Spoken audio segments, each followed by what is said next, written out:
So, listen to this story. When Zico finally walked into his first training session in Italy, all of the players and staff were starstruck, struggling to believe that this guy was a real person. Aside from his 1982 World Cup and 1981 Intercontinental Cup final, two of the greatest performances by any athlete in history, most people in Italy hadn't really gotten to watch many of his matches at all. He was literally a living legend, so when he took the ball and decided to start practicing free kicks, they all stood and watched dumbfounded as Zico kept repeatedly missing, smacking the bar precisely in the same place over and over again, and getting increasingly frustrated with himself until he turned back and yelled at the staff, "You gotta measure these goalposts, this goddamn crossbar is crooked." To which everyone just kinda quietly laughed, thinking to themselves, oh no, they just spent all our money on a prima donna. Let's be real, no one believed the crossbar was crooked. But regardless, thinking they were about to put his ego in check, they went over, measured it, and to their absolute shock, the right post had sunk into the dirt and was about 6 centimeters shorter than the left. Zico asked him to fix it, and the next training session he got there, repeated his whole routine, and this time, everyone got to see the legends were real, as one after the other, every free kick flew into the top corner. But you know what's so funny about that story? 40 years later, everyone still doubts this guy. If you thought Baggio's story was sad, then listen. Zico played 71 matches for Brazil, scored 48 goals, provided 22 assists, and only ever lost one official match. But no matter what, that is the match most will forever remember him for. His entire legacy was tainted that day. Half of Brazil turned their backs on him. Every kid in Europe erased his name from their list of the all-time greatest. Everyone somehow forgetting that, before his 532 goals and 235 assists, Flamengo had never even won the league. That the biggest club in the country had not just been built by him from the ground up, but that to this day, they have never managed to reach those same heights again, even though from the start, Zico had the odds stacked against him. You see, when he was 19, his brother and one of his cousins were persecuted, captured, and tortured by the military dictatorship for their political activism, and out of nowhere, just for being related to them, Zico, who had been one of the stars of Brazil's pre-Olympic tournament, was blacklisted from the national team and demoted back to Flamengo's academy, completely resetting his career. For 10 days, he barely left the house. He truly thought it was the end, but then something in him just refused to quit. A year later, he had already forced his way back into the team, and the year after that, he had total 52 goal contributions in 46 matches, taking Flamengo's number 10 shirt, leading them to the Carioca Championship title, and most incredibly, winning the Bola de Ouro for the best player in the Brazilian Championship, despite Flamengo not even managing to reach the final stage. And still, he never got a call up to the national team. In fact, 2 more years would go by with 110 more goal contributions added to his name before they finally gave him his debut, and things didn't get much easier then. In just that first year with the national team, he took part in 5 minor tournaments and won them all, scoring 7 goals and assisting another in just 9 matches, even scoring one of the best goals of his career in a decisive match against Italy. But though in 78, he would put down an absurd 31 goal contributions in 22 matches, as Flamengo took another Carioca Championship. Once the World Cup started, everything seemed to be against him. In the first match, his goal was wrongfully disallowed in a blatant robbery, with the referee blowing the whistle just as the ball was about to hit the net. In the second, the federation mysteriously overruled the manager himself and forced him to drop Zico to the bench.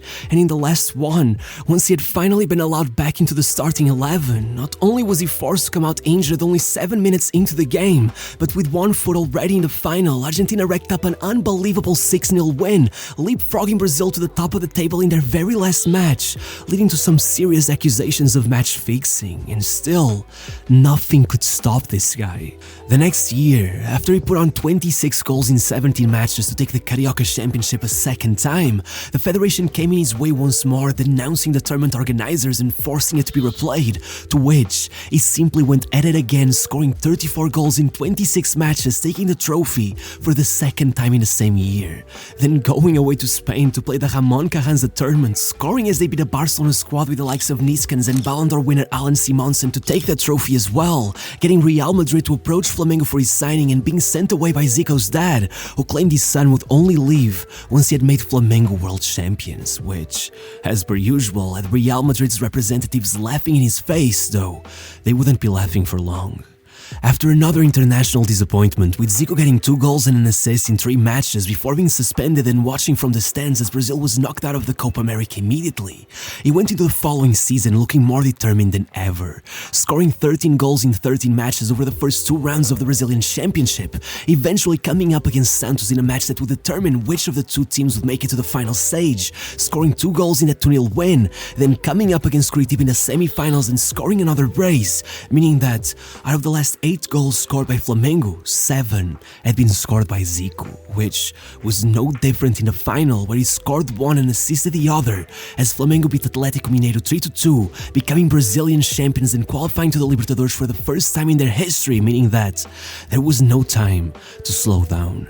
Once at the Libertadores, Zico went in with 8 goal contributions in the first 6 matches, somehow still having to play a tiebreaker though. That would be over in the blink of an eye, with damn near every Atlético Mineiro player losing their minds after being handed 2 back-to-back red cards, quickly being reduced to just 6 men and being forced to forfeit the match. No matter what, only 2 matches later, Flamengo were already playing the match that would decide whether or not they'd make it to the final, and of course, not only did Zico score 2 in that match, then he scored another 2 in the final's first leg, forcing Cobreloa into a tiebreaker to decide who would be the next South American champion, and setting off the 3 greatest weeks in Flamengo's history. 3 days later, even with the match turning into one of the most violent affairs ever witnessed in the Libertadores, with 5 players being sent off as one of the Cobreloa center-backs tried to attack the Flamengo players with a rock, Zico scored 2 goals regardless, unbelievably making Flamengo South American champions on their first ever participation in the tournament as he swept every award available. And still, only 13 days after that, he had already led them to yet another Carioca Championship title, having somehow managed to be involved in 34 goals in 33 matches in the competition, at the same time he was carrying his team in the Libertadores. And yet, it was only 7 days after that second match that he truly put down the final brushstroke in his masterpiece of a season. It was time to face Liverpool for the Intercontinental Cup. Look, Liverpool was the best team in the world, 5 league titles, a UEFA Cup and 3 Champions Leagues in the space of 8 years. To everyone's eyes, Flamengo simply stood no chance. So much so that the reporter said it straight to Zico's face, to which he replied, "I only see them as favorites for one thing, and that's the silver medal, which they should be honored to bring home after facing a team like ours." After hearing those words, Paisley was smart enough to get Phil Thompson, at the time one of the best centre-backs in Europe, to man-mark Zico, but damn, was that effort just completely futile. 12 minutes in, Zico put in the most perfectly weighted pass to put Nunes one-on-one with the keeper, and they were in front.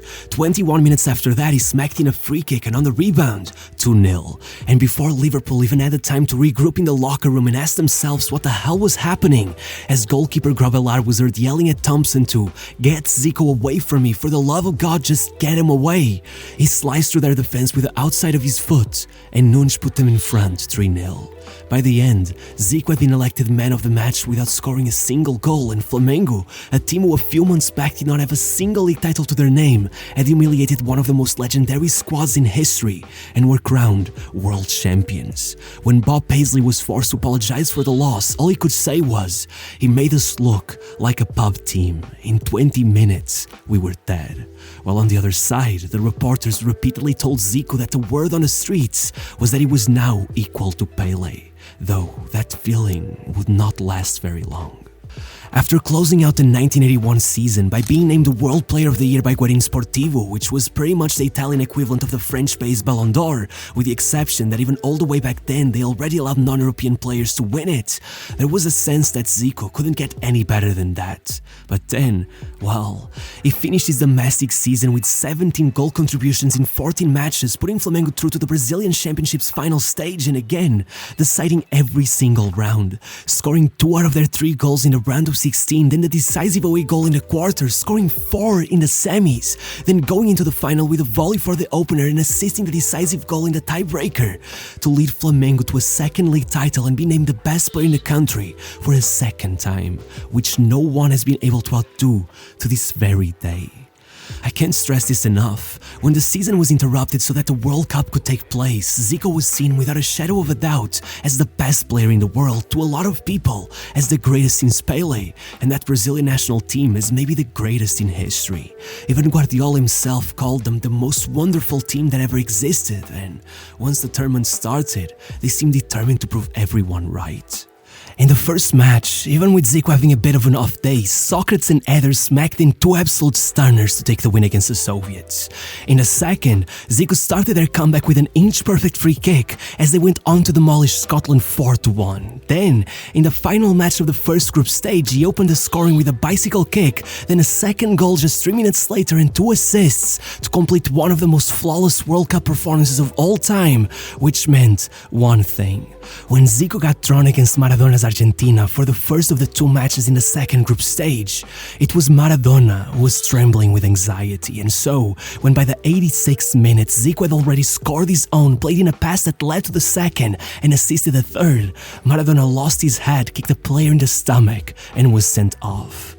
Look, at this point, Zico's World Cup was quite simply legendary. It was without a shadow of a doubt the player of the tournament, and all he needed to go through was a draw against Italy. Claudio Gentile's Italy.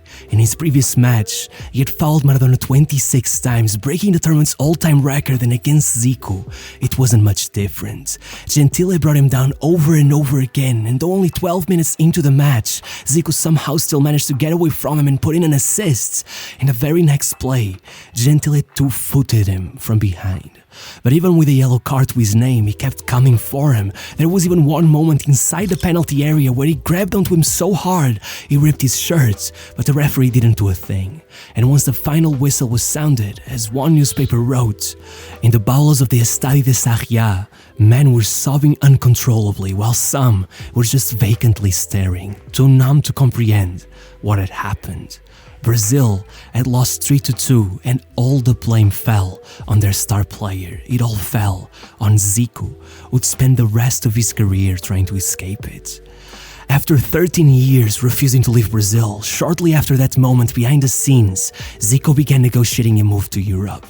There was Roma, AC Milan, Juventus, but the only ones to match Flamengo's asking price were Real Madrid.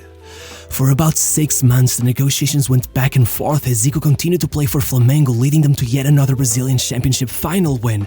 Out of nowhere, against everyone's expectations, recently promoted Udinese came in and blew every other offer out of the water, securing his signing just before the final second leg, where Flamengo would have to overturn a 1-goal deficit.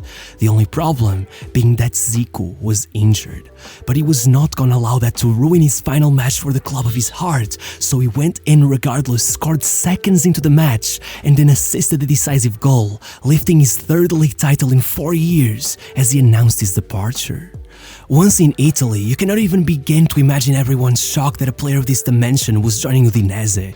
It wasn't just that the newspapers were mocking the whole thing, claiming they were putting a Ferrari engine in a Beetle. No, the federation itself suspended the transfer so they could investigate it because they simply did not believe they could afford it since, after all, though very rich, their owner Lamberto Mazza was no billionaire. In fact, the whole thing only got solved because the people of Udine literally threatened to start a separatist revolution, taking to the streets and chanting either Zico or Austria, since after all, the city had belonged to the Austrian Empire.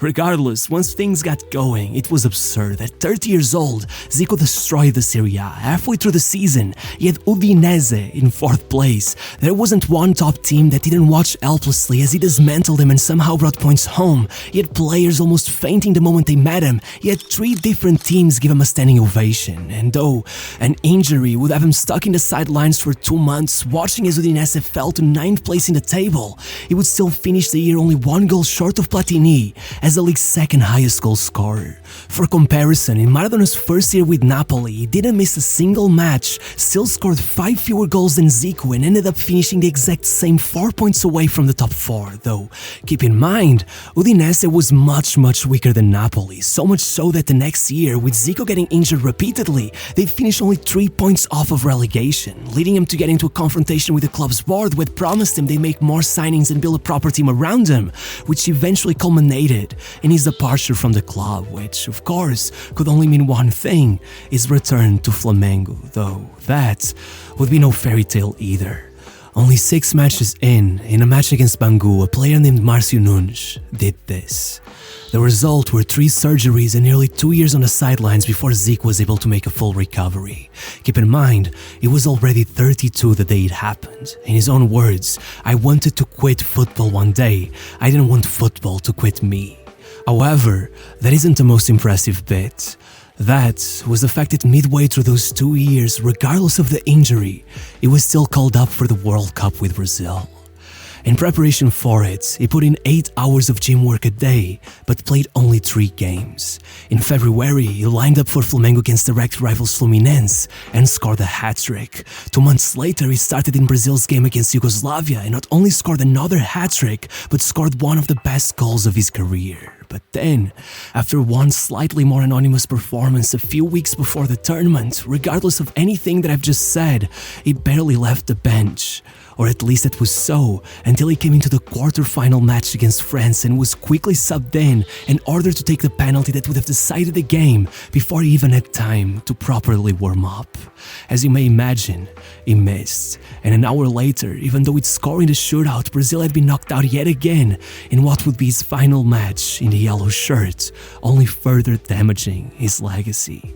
4 years later, with rumors of a possible comeback from retirement in the air, he was invited to play in the 1990 World Cup, but all he had to say was, "Physically and technically, maybe I could, but after what happened in '86, psychologically, I just can't do it." Still, he would indeed come back, becoming one of the biggest reasons professional football is even a thing in Japan, and then going into beach soccer where, ironically, he won the World Cup twice.